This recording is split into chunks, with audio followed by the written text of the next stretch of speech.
Welcome to our channel. నేను మీ లక్ష్మణ్. ప్రస్తుతం మనతో పాటు ఒక వెరీ స్పెషల్ గెస్ట్ అయితే ఉన్నారు, శ్రవణ్ వర్మ. సో ఈ మధ్యకాలంలో ఈ పేరు బాగా వినిపిస్తుంది సోషల్ మీడియాలో. ఎవరో ఇంతకీ ఈ శ్రవణ్ వర్మ? సో రియల్ ఎస్టేట్లో మంచి ఎక్స్పర్ట్, దాంతోపాటు లీడర్షిప్ కోచ్ కూడా.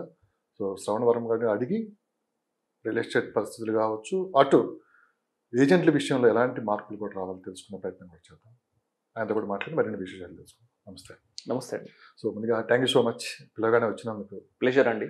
So 12 years experience. అవునండి. రియల్ ఎస్టేట్లో మీరు అబ్జర్వేషన్ చేసింది ఏంటి? Yeah. ఒకప్పుడు ఏజెంట్స్ ఎలా ఉండేవాళ్ళు మనకు తెలుసు. ఒకప్పుడు ఏజెంట్స్ అంటే వైట్ అండ్ వైట్, 4 ఉంగరాలు, ఒక బ్రాస్ లైట్, అంతే కదా. అంతే కదా. తర్వాత కాస్త ట్రెండ్ మారింది. అవును. మీలాంటి కోచ్లు వచ్చిన తర్వాత చాలా వరకు కొంచెం మార్పులు వచ్చాయి. తర్వాత చూసే విధానాలు కూడా మారిపోయింది కంప్లీట్గా. ఎస్. నెక్స్ట్ ఇదంతా కార్పొరేట్ స్టైల్లో వెళ్ళిపోతుంది మార్కెటింగ్. ఏజెంట్లు అయితే అప్డేట్ అయితే అవ్వట్లేదు, ఇంకా ఎక్కడున్నారో అక్కడే ఉన్నారు. కరెక్ట్. సో ఏం జరగబోతుంది రియల్ ఎస్టేట్లో? ఒక పక్క సాఫ్ట్వేర్ రంగం ఏ విధంగా అభివృద్ధి చెందుతుందో రియల్ ఎస్టేట్ కూడా ఆ విధంగానే ముందుకెళ్తుంది. దాంతోపాటు ఎంప్లాయ్మెంట్ కూడా పెరుగుతుంది. ఎస్. చాలామంది దీని ఒక ఉపాధి అవకాశంగా మార్చుకుంటున్నారు. అవునండి. అందరూ సక్సెస్ అయితే అవ్వరు. చాలా సందర్భాల్లో మీరే చెప్పుకుంటారు, 100లో 3-4 అక్కడ సెలెక్ట్ అవుతారు, మిగతా అంతా మళ్ళీ వెనక్కి వెళ్ళిపోయారు. ఎస్. సో నేను సెలెక్ట్ అయ్యాలి పక్కన పెడితే ఫెయిల్యూర్ కారణం ఏంటంటారు సార్? బేసిక్గా అత్యాస, ఏదో చేయాలని వచ్చి ఏదో తొందరగా డబ్బులు సంపాదించుకోవాలి, రాంగ్ కమిట్మెంట్స్తో ముందుకెళ్ళటం, కంపెనీ చెప్పింది ఒకటి చేసేది ఒకటి.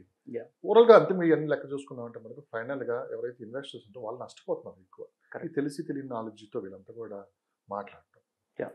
సో మీరు ఏం చెప్తారు దీని గురించి? ముందుగా మీ గురించి 2 మాటలు. Yeah, thank you very much అండి for inviting for your studio. So నేను శ్రవణ్ వర్మ. సో గత 12 సంవత్సరాల నుంచి నేను ఈ training and development, coaching, mentoring దాంట్లో ఉన్నాను.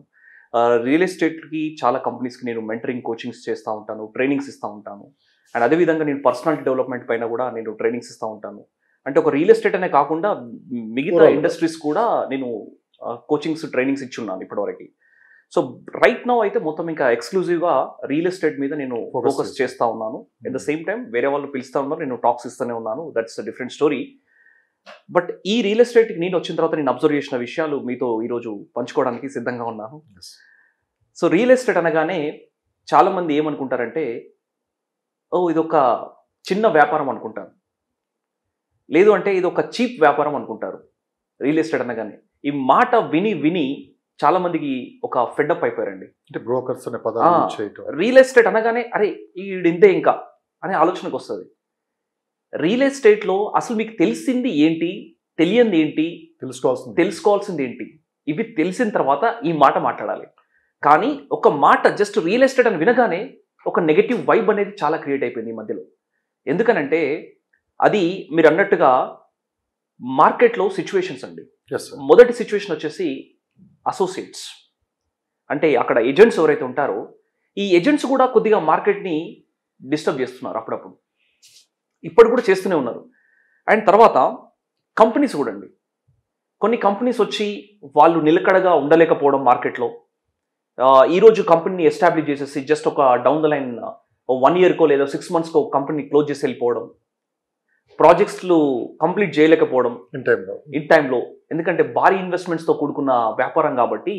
సో ఇలాంటివి అన్నీ లేకపోయేసరికి రియల్ ఎస్టేట్ అంటే ఇది ఒక చిల్లర వ్యాపారం అనేది ఒక పడిపోయిందండి, ఒక ముద్ర పడిపోయింది.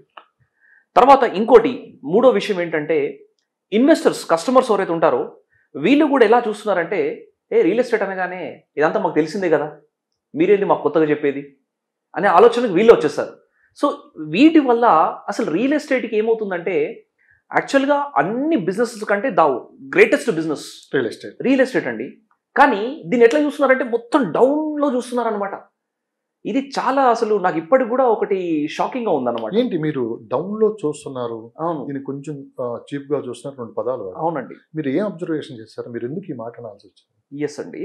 అయితే ఎవరైనా రియల్ ఎస్టేట్ ఎంచుకోగానే, నేను రియల్ ఎస్టేట్ బిజినెస్ స్టార్ట్ చేస్తున్నాగానే, అరే చివరికి నువ్వు కూడా రియల్ ఎస్టేట్ చేస్తున్నావా, ఇది నువ్వు చేసే వ్యాపారం కాదురా. రియల్ ఎస్టేట్ అంటే ఏదో అప్పట్లో ఒక కద్దరు బట్టలు వేసుకొని, కిల్లీలు తినుకుంటూ, బొట్లు పెట్టుకొని, బ్రాస్లెట్స్ పెట్టుకొని, రింగ్స్ పెట్టుకొని వాళ్ళు చేసే వ్యాపారం ఇది. నీవు ఇంత మంచి క్యాండిడేట్వి, నువ్వు ఇంత ప్రొఫెషనలిజం, అరే మన ఇంట్లో ఇలాంటి బిజినెస్ ఎవరు చేయలేదురా, నువ్వెందుకు చేస్తున్నావు అని చెప్పేసి ఇలాంటి మాటలు మాట్లాడాల్సి వస్తుంది కానీ కాబట్టి ఇంకొకటి కూడా అబ్జర్వేషన్ చేసా. చెప్పండి.